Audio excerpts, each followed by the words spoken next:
మధురం మధురం నీ వాక్యం నా త్రోవకు దీపం నీ వాక్యం.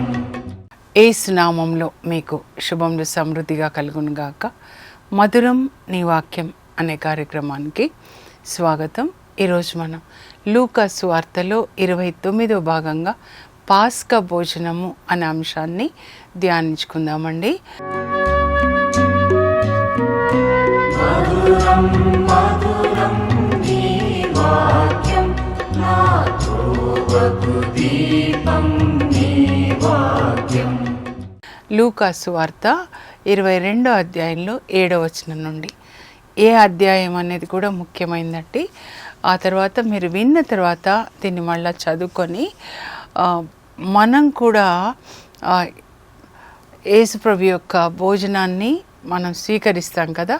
ప్రభు బల్ల ఆరాధనాన్ని, దివ్య పూజా బలిలో యేసుప్రభు శరీరాన్ని, రక్తాన్ని మనం స్వీకరిస్తాం. అయితే మనం ఏ విధంగా స్వీకరించాలి, దీన్ని నా జ్ఞాపకార్థంగా చేయండి అంటారు. అంటే ఏంటి మనం ధ్యానించుకుందామండి. అయితే నిన్నటి దినాన మరి బెతానియాలో మరియమ్మ యేసుప్రభుని అభిషేకిస్తుంది. యేసుప్రభు కుష్ఠరోగి సిమోన్ ఇంట్లో భోంచేస్తాడు. అప్పుడు కోపపడతాడు యూదా ఇస్కరియోతు మరియమ్మని, ఎందుకు ఇట్లా డబ్బు వేస్ట్ చేస్తున్నావని. ఆ తర్వాత యేసుప్రభు అంటారు, ఎందుకయ్యా మీరు ఆమెని నొప్పిస్తారు, ఆమె నా పట్ల మంచి పని చేసింది కదా, తన శక్తి కొలది చేసింది అని ఆమెను మెచ్చుకుంటారు మరియమ్మని.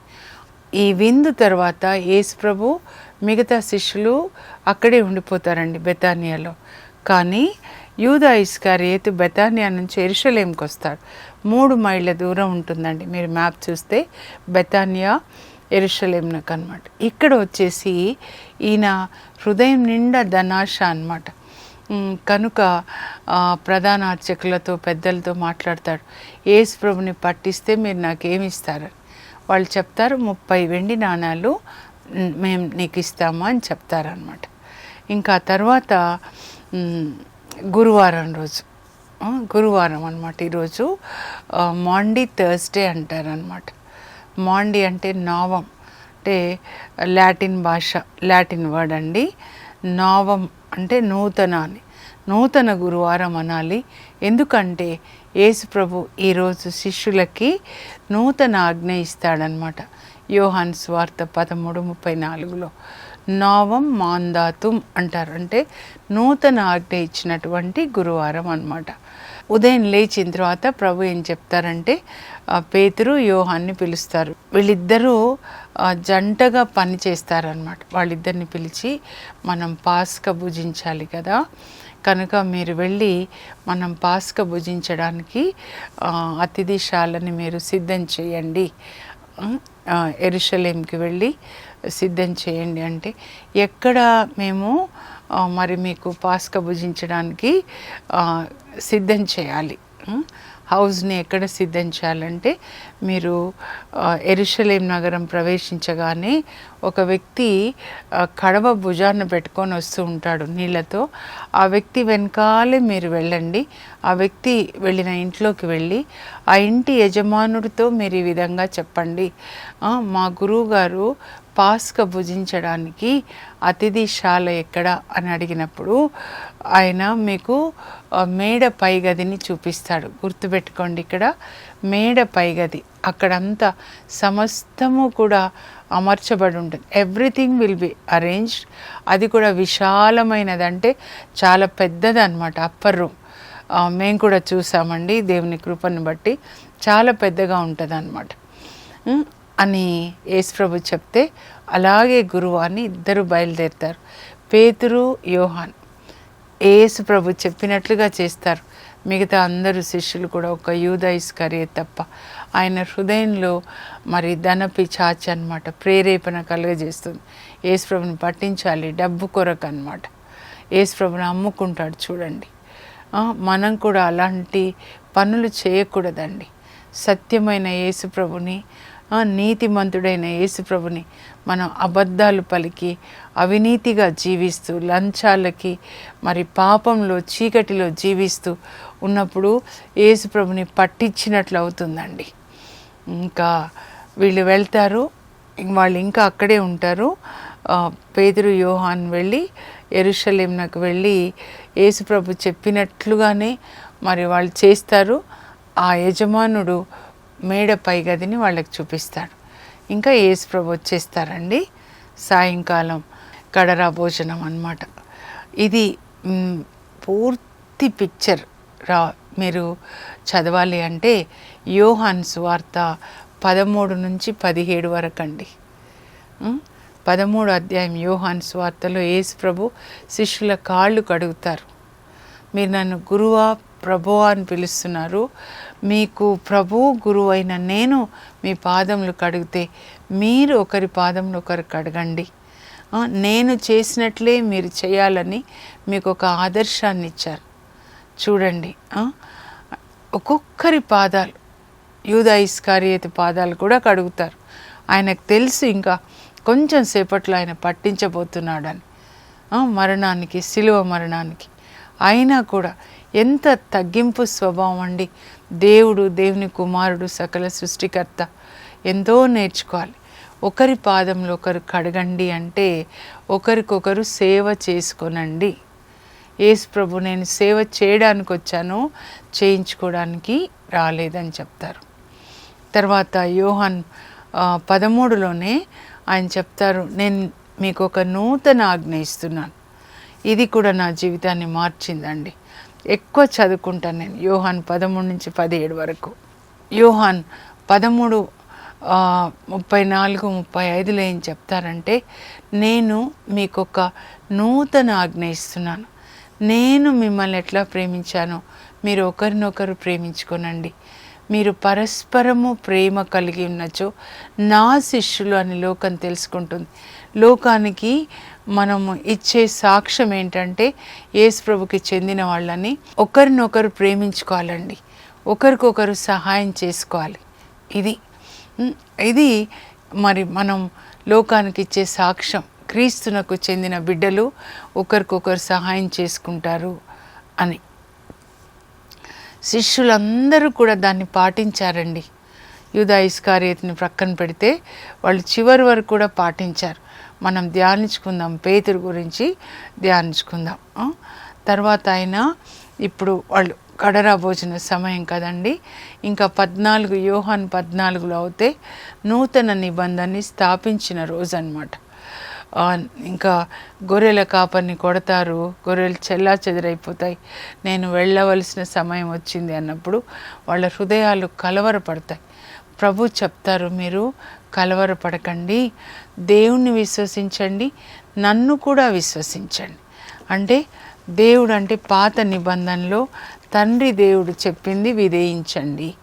విశ్వసించుట అంటే విధేయించుట. నన్ను కూడా విశ్వసించండి అంటే యేసు ప్రభు 4 సువార్తల్లో బోధించింది కూడా విధేయించండి. అదే అన్నమాట. చెప్పి నా తండ్రి గృహమున అనేక నివాస స్థానములు కలవు, లేనిచో నేను మీతో అట్లు చెప్పను. నేను వెళ్ళి మీకు ఒక నివాస స్థలమును సిద్ధపరచి మరలా వత్తును. నేను ఉండు చోటుననే మీరును ఉండులాగున మిమ్మల్ని నా యుద్ధకు చేర్చుకుంటాను. ఎంత ప్రేమగా వాళ్ళతో మాట్లాడుతున్నాడు. మీరు నేను వెళ్తున్నానని భయపడొద్దు, మీకు పరలోకంలో ఒక ఇల్లు కట్టి మళ్ళీ వచ్చి నేను మిమ్మల్ని తీసుకెళ్తా. అప్పుడు మీరు, నేను, తండ్రి అందరం తండ్రి యొద్ద అందరం ఉండొచ్చు. అది యేసు ప్రభు యొక్క హృదయం అండి. అందుకొరకే పరలోకం నుంచి వచ్చి మన కొరకు సిలువలో మరణించి మన పాపాలకి వెల చెల్లించి మనకి ఆయన వెళ్ళి పరిశుద్ధాత్మను పంపించారు. ఆయన హృదయం ఏంటి మనం తెలుసుకోవాలి. ఒకటి పరలోకాన్ని గురించిన వాగ్దానం అన్నమాట. మళ్ళా వస్తాను, రెండవ రాకడ. ఆ తర్వాత మీరు నన్ను ప్రేమించినచో నా ఆజ్ఞలు పాటిస్తారు. అప్పుడు నేను తండ్రిని ప్రార్థిస్తాను, పరలోకంలో మీతో ఎల్లప్పుడూ ఉండడానికి మరొక ఆదరణకర్తని ఆయన మీకు ఇస్తాడు. పరిశుద్ధాత్మ, సత్య స్వరూపి అయిన ఆత్మ, ఆయన మీతో ఉంటాడు, మీ లోపల ఆయన నివసిస్తాడు. ఈ వాగ్దానాలండి పరలోకాన్ని గురించి, పరిశుద్ధాత్మని గురించి యేసు ప్రభు వీళ్ళకి చెప్తారనమాట. ఆ తర్వాత ఇప్పుడు ఆయన ఏం చేస్తాడంటే రొట్టెని తీసుకొని ఆయన దాన్ని త్రుంచి శిష్యులకు ఇస్తూ, ఇది నా శరీరము, దీనిని నా జ్ఞాపకార్థంగా మీరు చెయ్యండి. అంటే మీరు దీన్ని భుజించినప్పుడల్లా నన్ను జ్ఞాపకం చేసుకోండి. ఏం జ్ఞాపకం చేసుకోవాలండి? ఏం జ్ఞాపకం చేసుకోవాలంటే యేసు ప్రభు ఒకప్పుడు నా కొరకు ఆయన సిలువలో మరణించాడు. ఆయన శరీరం నలగొట్టబడింది. రాత్రంతా గురువారం రాత్రి రోమా సైనికులు కైఫా ఇంటి క్రింద ఉన్న చెరసాల్లో ఆయనని కొరడాలతో కొడతారు. ఆయన శరీరము రక్తపు ముద్దగా ఉంటుంది. మరి శుక్రవారం ఉదయము పిలాతు దగ్గర ముళ్ళ కిరీటాన్ని పెట్టి కొడతారు. 20 ముళ్ళు, ఒక్కొక్కటి 2.5 అంగుళాలు. కొన్ని ఇక్కడ కొడితే కళ్ళలోంచి కూడా బయటకు వస్తాయి. కళ్ళతో మనం చేసిన పాపానికి ఆయన వెల చెల్లించారు. ఆ తర్వాత యాంటోనియో ఫోర్ట్రెస్ అంటారండి పిలాతు ఇంటిని, దాని క్రింద చెరసాల్లో అక్కడ కూడా కొడతారు, కొరడాలతో కొడతారనమాట. ఆ తర్వాత ఆయనకి సిలువనిస్తారు. ఆ సిలువనిచ్చి మరి కల్వరి కొండకి నడిపిస్తారనమాట. నడుస్తూ ఆ సిలువ మొయ్యలేక ఆయన పడిపోతారు. ఆయన గడ్డపు వెంట్రుకలు పట్టుకొని లాగారు. ఆయన పడిపోయినప్పుడు మనల్ని జ్ఞాపకం చేసుకొని ఆయన మళ్ళా లేచి ముందుకెళ్తారు. సిలువలో ఉదయం 9 గంటలకి సిలువ వేస్తే మధ్యాహ్నం 3 గంటలకి ఆయన మరి తన ప్రాణాన్ని, తన ఆత్మని తండ్రికి ఇచ్చి ప్రాణాన్ని విడుస్తారు అని రాయబడి ఉంది. ఎందుకొరకంటే మన కొరకు. మనం ఎప్పుడు ప్రభు భోజనాన్ని, దివ్యస ప్రసాదాన్ని స్వీకరిస్తామో ఆయన చేసిన త్యాగాన్ని జ్ఞాపకం చేసుకోవాలి. ఒకప్పుడు ఈ పరిశుద్ధుడైన యేసు తన శరీరాన్ని నా కొరకు నలగొట్టుకున్నాడు. నా కొరకు సిలువలో ఆయన శరీరము అప్పగించబడింది. నా పాపముల కొరకు ఆయన సిలువ మరణాన్ని పొందాడు. ఆ పరిశుద్ధుడైన దేహాన్ని మన దేహంలోకి స్వీకరించినప్పుడు మనము ఆయన త్యాగాన్ని జ్ఞాపకం చేసుకొని దేవునికి, ఆయనకి వందనాలు చెప్తూ యోగ్య రీతిలో మనం ఆయన దేహాన్ని స్వీకరించాలి. అయోగ్యంగా స్వీకరించకూడదని 1 కొరింథీ 11 అధ్యాయంలో పౌలు రాస్తాడు. రాసే ముందు ఏమంటాడంటే 23 నుంచి మీరు చదివితే, ఇది ప్రభువు నుండి నేను పొందినటువంటి సందేశం, నాకు ప్రభు ఏది బోధించారో దాన్నే రాస్తున్నాను. యేసు ప్రభు శరీరం అని తెలిసి అయోగ్యముగా మీరు స్వీకరించినట్లయితే మీరు మరణిస్తారు, చాలామంది వ్యాధిగ్రస్తులు అయిపోతున్నారు అని. పరిశుద్ధుడైన దేహాన్ని స్వీకరించాలంటే ఆయన రక్తంలో కడుక్కొని ఆయనని స్వీకరించడానికి యోగ్యత కలిగి సిద్ధపరచుకొని అప్పుడు ఆయనను స్వీకరించాలండి. ఆ తర్వాత ఆయన పాత్రను అందుకుంటాడు. పాత్రను అందుకొని ఏమంటాడంటే, ఇది మీ కొరకు చిందబడనున్న రక్తముతో ముద్రితమైన నూతన నిబంధన. చాలా రోజులు దీని గురించి ధ్యానించి నేను ప్రభుని అడిగానండి. లూకా 22:20 అన్నమాట. నేను ఒకసారి చదువుతాను చూడండి. చాలా ముఖ్యమైనవి ఈ 2 కూడా. ఇది మీ కొరకు అర్పింపబడనున్న నా శరీరము, దీనిని నా జ్ఞాపకార్థము చేయండి. ఆ తర్వాత ఆయన పాత్రను అందుకొని, ఈ పాత్రము మీ కొరకు చిందబడు నా రక్తముతో ముద్రితమైన నూతన నిబంధన. నూతన నిబంధన అంటే ఏంటి? ఈ పాత్రము మీ కొరకు చిందింపబడు నా రక్తముతో ముద్రించబడిన నూతన నిబంధన. బైబిల్ గ్రంథము 2 నిబంధనలతో ఉంటుందండి. ఒకటి పాత నిబంధన, ఒకటి క్రొత్త నిబంధన. నిబంధన అంటే ఏంటి? అసలు ఒప్పందం అన్నమాట. పాత నిబంధన ఎక్కడ జరిగింది? ఎవరెవరికి మధ్యలో జరిగింది? ఇప్పుడు పెళ్ళి అనుకోనండి, అది కూడా ఒప్పందం, నిబంధనే కదా. దేవుని సన్నిధిలో భార్యాభర్తలు చేసుకునే ఒప్పందం. నమ్మకంగా ఉంటాము, ఒకరికొకరు కష్టంలో సుఖంలో తోడుగా ఉంటాము, ఒకరినొకరు గౌరవించుకుంటాము, దేవుని సన్నిధిలో వాగ్దానం చేస్తాం కదా. అలాగే పాత నిబంధన యావే దేవుడు మోషే ద్వారా ఇజ్రాయేల్ ప్రజలతో చేసుకుంటారండి. సినాయి పర్వతం దగ్గర నిర్గమకాండ 20 నుంచి 24 వరకు చూస్తే. అయితే నూతన నిబంధన లోక సృష్టికి పూర్వమే తండ్రి కుమార పరిశుద్ధాత్మల మధ్యలో జరుగుతుంది అని పేతురు 1 అధ్యాయం 19 నుంచి 20 వరకు జగత్తుకు పునాది వేయక ముందే ఈ యొక్క నిబంధన జరిగింది తండ్రి కుమార పరిశుద్ధాత్మల మధ్య. ఆ తర్వాత అపోస్తుల కార్యాల్లో పేతురు మొదటి ప్రసంగంలో కూడా చెప్తాడు 2:23లో. ఆ తర్వాత యెషయా 53లో 10-11 ఆయన మరణము పాప పరిహార బలి అయింది, అయినా కూడా తండ్రి దేవుడు ఇలాగను అంటున్నాడు, ఆయనని బాధాభరితుని చేయవలెననియే నా సంకల్పం. తండ్రి దేవుడు చెప్తున్నాడు, నా కుమారుణ్ణి బాధాభరితుని చేయాలి అని నా సంకల్పం. ఎందుకంటే ఆయన శిలువ మరణము అనేకుల పాప పరిహార బలి. నీతిమంతుడైన నా సేవకుడు పెక్కుమంది దోషములను భరిస్తాడు. అతన్ని చూసి నేను అందరి పాపాలని మన్నిస్తాను. అంటే యేసు ప్రభు శిలువ మరణం అన్నమాట. పరలోకంలో తండ్రి యేసు ప్రభుతో ఈ విధంగా అనుంటాడు, మనం లోకం సృష్టించిన తర్వాత మరి మానవుని సృజిస్తాము, ఆజ్ఞలు ఇస్తాము, కానీ మానవుడు ఉల్లంఘిస్తాడు, పడిపోతాడు, పతనమైపోతాడు, ఫలితంగా నరకానికి వెళ్తాడు. కానీ నీవు వెళ్ళి సిలువలో మరణిస్తే నీ సిలువ మరణాన్ని చూసి నేను వాళ్ళని మన్నిస్తాను. యెషయా 53:10-11లో మనం చూసినాం. అప్పుడు యేసు ప్రభు తండ్రి మాటను విధేయించి ఈ లోకంలో మరి శరీర రూపం ధరించి జన్మిస్తాడు, మరియ తల్లి గర్భం నుంచి అన్నమాట. అందుకే హెబ్రీ 10లో మనం చూస్తే 7వ వచనం లేదా 5 నుంచి అక్కడే యేసు ప్రభు తండ్రి దేవునితో అంటున్నాడు, నానా నేను ఇక్కడికి వచ్చాను నీ చిత్తం చేయడానికి, నువ్వు నాకు ఒక శరీరం ఇచ్చావు, నీ చిత్తం చేయడానికే నేను వచ్చాను నాన్న అని చెప్తారనమాట.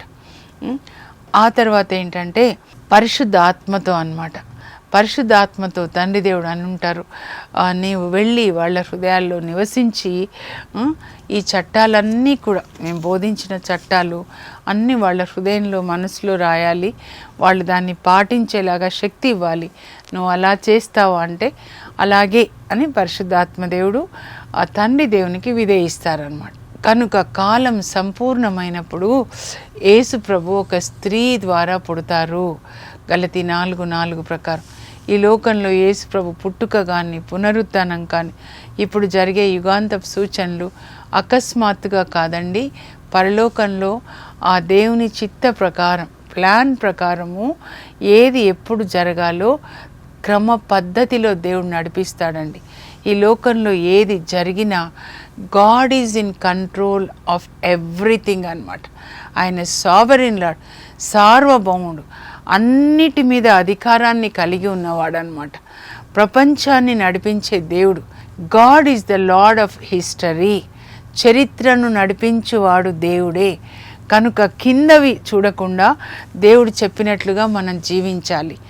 అప్పుడు యేసుప్రభు వచ్చినప్పుడు మేఘాల్లో మనం ఆయనను కలుసుకుంటామన్నమాట. ముద్రించబడింది. ఇది నూతన నిబంధన అంటున్నారన్నమాట. నూతన నిబంధన అంటే ఇదో ఈ ముగ్గురి మధ్యలో జరిగినటువంటి సంభాషణ లోక సృష్టికి పూర్వమే అని 1 పేతురు 1:19-20లో నేను చెప్పాను కదండి. అలాగే ఈ నూతన నిబంధన గురించి ఇర్మియాతో ప్రభు చెప్తాడండి. అప్పుడు ఇర్మియా రాస్తాడనమాట, ప్రభు ఇట్లా అనుచున్నాడు. ఇర్మియా 31 నుంచి 34 వరకు, నేను ఇజ్రాయెల్ ప్రజలతో యూదా ప్రజలతో నూతన నిబంధన చేసుకునే రోజులు వస్తున్నాయి. అది వాళ్ళు ఐగుప్తు నుంచి బయటికి వచ్చినప్పుడు అక్కడ సినాయి పర్వతం దగ్గర చేసుకున్న పాత నిబంధన లాంటిది కాదు.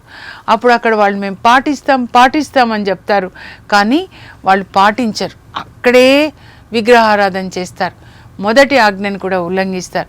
కనుక నూతన నిబంధన చేసుకుంటారు. అదెలా ఉంటుందంటే ఈ చట్టాలన్నీ కూడా అక్కడ రాతి పలకల మీద రాయబడ్డాయి కదా, అలా కాదు, వాళ్ళ మనస్సులో రాస్తాను, వాళ్ళ హృదయంలో రాస్తాను. ఇవి రెండు కూడా స్పిరిచువల్ స్లేట్స్ అన్నమాట, ఆత్మ సంబంధమైనవి. వాళ్ళ హృదయాల్లో రాసి వాటిని పాటించాలనే ప్రేరణ నేను వాళ్ళకి కలుగజేస్తాను. ఇంకా వాళ్ళ పాపాలని నేను మన్నిస్తాను, వాళ్ళ పాపాలు నేను ఇంకా గుర్తు పెట్టుకొనను. ఇదండి నూతన నిబంధన. హెబ్రీ పత్రిక 8:10-12 వరకు కూడా పౌలు రాస్తాడనమాట. ఏంటి అంటే ఆ నిబంధన ప్రకారము యేసు ప్రభు శిలువ మరణం ద్వారా మనకి పాపక్షమాపణ. రెండవది పరిశుద్ధాత్మ మనలో నివసించి ఇవన్నీ కూడా మనసులో హృదయంలో రాసి మనల్ని వాటిని పాటించేలాగా చేసి మనల్ని పరలోకానికి నడిపిస్తాడనమాట. అది నూతన నిబంధన అంటే మనము పరిశుద్ధంగా జీవించాలి. ఎఫెసీ 1:4 అక్కడ దేవుడు రాస్తాడు పౌలు ద్వారా అన్నమాట. దేవుని ఎదుట పరిశుద్ధంగా మరి నిర్దోషులుగా జీవించాలని లోక సృష్టికి పూర్వమే దేవుడు మనల్ని ఎన్నుకున్నారన్నమాట. పాత నిబంధనలో ఈ లోక సంబంధమైన ఆశీర్వాదాలండి. ద్వితీయోపదేశకాండ 28:1-14 వరకు మీ పొలాలు దీవిస్తా, మీ పంట దీవిస్తా, మీరు తలగా ఉంటారు అంటే భూ సంబంధమైన ఆశీర్వాదాలు, ఎర్త్లీ బ్లెస్సింగ్స్. అది ఒక బాలశిక్ష అంటాడనమాట. గలతీ 3:24 యేసుక్రీస్తు వచ్చే వరకే ఈ పాత నిబంధన యేసుక్రీస్తు దగ్గరికి మనల్ని నడిపించడానికి ఇది ఒక బాలశిక్ష లాంటిది. ఇంకా ఎప్పుడు బాలశిక్షలోనే ఉంటారండి. నూతన నిబంధనలో ఈ లోక సంబంధమైన ఆశీర్వాదాలు కాదు. అందుకే పునీతులు కానీ అపోస్తులు సమస్తాన్ని విడిచిపెట్టి యేసు ప్రభుని వాళ్ళు అనుసరించారు. ఇప్పుడు ఆశీర్వాదాలు ఏంటంటే పరిశుద్ధంగా జీవించడం. పరిశుద్ధాత్మ మనలోనికి వచ్చినప్పుడు మనం పరిశుద్ధంగా జీవించడానికి శక్తిని ఇస్తారు. శోధనలు జయించడానికి యేసు ప్రభు ఎట్లా వాక్యం ద్వారా శోధన జయించారు ఆ వాక్యాన్ని ఇక్కడ రాసి ఏ టైంకి ఏ వాక్యం మనం వాడి వాక్యం అనే ఖడ్గంతో ఎట్లా ఆత్మ ఖడ్గంతో ఆత్మ అయిన పిచాచుల్ని ఆత్మ అయిన సైతాన్ని జయించాలో పరిశుద్ధాత్మ మనల్ని నడిపిస్తాడు, సంపూర్ణ సత్యంలోనికి నడిపిస్తాడు. కనుక పరిశుద్ధాత్మ లేని వాళ్ళు పరలోకంలో ప్రవేశించారని నికోదేముతో యేసు ప్రభు యోహాన్ 3 చెప్తారు. Unless you are born again you cannot enter the kingdom of heaven అని చెప్తారు. దేవుని రాజ్యంలో మీరు ప్రవేశించారు, ఆత్మ వలన నీటి వలన జన్మించాలి అంటే పరిశుద్ధాత్మని పొందాలి. Born again experience. తర్వాత నీళ్ళు అంటే దేవుని యొక్క వాక్యం అండి. బైబిల్ ప్రకారం ఈ లోకపు నీళ్లు కాదు. కనుక ఈ నీళ్లతో మనల్ని కడుగుతాడు, యేసు రక్తంతో కడుగుతాడు. పరిశుద్ధాత్మ అగ్నిలాగా వచ్చి మనలో మలినమంతా కాల్చేస్తాడనమాట. యేసు ప్రభు మరి పరలోకానికి వెళ్ళినప్పుడు హెబ్రీ 9వ అధ్యాయం మీరు చదవాలి. ఆయన గొర్రెల రక్తం మేకల రక్తం తీసుకోకుండా ఆ పరలోకమనే గుడారం అన్నమాట. మనుషులతో నిర్మించబడిన మోషే గుడారం కాదు, దావీద్ గుడారం కాదు, సొలొమోన్ దేవాలయం కాదు, ఆ స్పిరిచువల్ అన్నమాట. పరలోకానికి వెళ్ళినప్పుడు అతి పరిశుద్ధ స్థలంలోనికి ఆయన ప్రవేశించి దేవుని సన్నిధిలో తన రక్తాన్ని తండ్రికిచ్చి నిబంధన రక్తం అన్నమాట. సో మనిద్దరి మధ్య జరిగిన ఒప్పందం ప్రకారము ఈ రక్తం తీసుకొని అందరి పాపాలు మన్నించండి. ఎవరు మిమ్మల్ని దేవుడు సృష్టికర్త అని పాత నిబంధనలో అంతా, ఆ తర్వాత యేసు ప్రభు రక్షకుడు నా కొరకు మరణించాడు అని ఎవరు నమ్ముతున్నారో వాళ్ళందరినీ మన్నించండి అని ప్రార్థన చేసి పరిశుద్ధాత్మని కూడా ఇవ్వండి తండ్రి అన్నప్పుడు తండ్రి పరిశుద్ధాత్మనిస్తే యేసు ప్రభు అపోస్తుల మీద కుమ్మరిస్తారు మొదటిసారి 2000 సంవత్సరాల క్రితం. కానీ ప్రతిరోజు పెంతెకొస్తు, ప్రతిరోజు మనం వాక్యాన్ని ఎట్లా విధేయిస్తామో వాక్యాన్ని విధేయించడానికి కావలసిన శక్తిని పరిశుద్ధాత్మ మనకిస్తారు. మోషే కొండ మీదకి రా అన్నప్పుడు మోషే ఎప్పుడైతే ఎక్కడం ప్రారంభిస్తాడో ఎక్కడానికి కావాల్సిన శక్తి ఇస్తారండి. వాక్యం చెప్పు అన్నప్పుడు వాక్యం చెప్పే శక్తిని ఇస్తారు. విధేయించడం ప్రారంభించినప్పుడు పరిశుద్ధాత్మ మనలో పనిచేస్తారనమాట. కనుక వాక్యానికి విధేయించే వాళ్ళకి పరిశుద్ధాత్మ వచ్చిన తర్వాత మన పాపాలని కూడా ఒప్పిస్తాడు. మనం పశ్చాత్తాపడి పాపాలను ఒప్పుకునేలాగా తప్పిపోయిన కుమారునికి కనువిప్పు కలిగి తండ్రి దగ్గరకు వచ్చాడు. ఆ పని కనువిప్పు కలిగి తండ్రి దగ్గరికి తీసుకొని వచ్చేది ఎవరంటే పరిశుద్ధాత్మ. ఆయన లోకమంతా పనిచేస్తున్నాడు, సర్వాంతర్యామి అన్నమాట. కనుక ఇది మనం చాలా డీప్గా తెలుసుకోవాలండి. ఇది నా శరీరం మీ కొరకు అర్పించబడుతుంది, జ్ఞాపకార్థంగా జ్ఞాపకం చేసుకోండి ఆయన శిలువ మరణం ఎంత త్యాగం చేశాడో. ఆ తర్వాత ఇది నా రక్తం తో ముద్రించబడిన నూతన నిబంధన అంటే రక్తం ద్వారా యేసు ప్రభువు మనకి పాపాలని క్షమించాడనమాట. మనకు పాప క్షమాపణ. అందుకే యేసు రక్తం మనల్ని ప్రతి పాపం నుంచి కడిగేస్తుంది అని రాయబడింది అనమాట. ప్రార్థన చేసుకుందాం. పరలోకపు మా తండ్రి, మీ పరిశుద్ధ నామమునకు స్తోత్రం కలుగును గాక. ప్రభా, మీ మధ్య జరిగిన నూతన నిబంధన ప్రకారం యేసు ప్రభు శిలువ మరణం ద్వారా మా పాపాలని క్షమించడానికి మీరు నిర్ణయించారు తండ్రి.